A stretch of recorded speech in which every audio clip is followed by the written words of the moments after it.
The hopes of reviving a celebrated old theater in Independence took a big step this week. Friends of the Englewood Theater plan to release the results of the community study tomorrow. But tonight, Fox 4 News has those results. New at 6, Fox 4 Sean McDowell examines the price tag for adding a historic piece to the Independence Art District.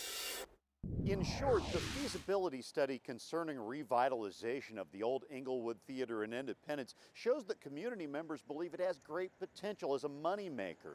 Organizers say they plan to use the old theater as a combination live performance venue and movie theater. The Friends of the Englewood Theater plan to release the findings of that study at a Tuesday night meeting.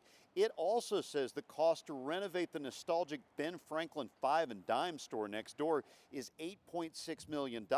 That's a cost that's considered to be too high. To reopen the theater is going to take a substantial amount of money. Revitalizing the theater itself will cost about $4 million, according to Brent Schondelmeyer, president of the Friends of Englewood.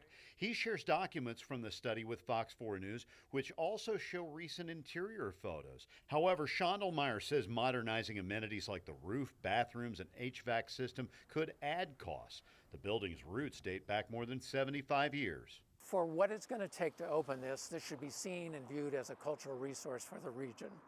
And it can't be a clubhouse for the neighborhood, because it takes a larger demand, it takes a lot of activity. Schondelmeyer's group is still raising money for the project, and a new owner expects to close by mid-October. The study looked at 30 other regional historic theaters and what makes them successful. Angelina Springs works at the Englewood Cafe just across Winter Road. This theater would be the only one of its kind in eastern Jackson County. It would bring people to our district.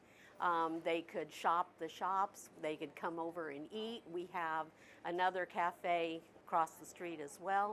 Schondelmeyer also tells Fox 4 News he understands if some community members are skeptical, since there have been other revitalization efforts over the years, but none of them crossed the finish line. He also wants the Englewood Theater listed on the National Registry of Historic Places, which could deliver as much as $1 million in tax credits. Sean McDowell, Fox 4, working for you.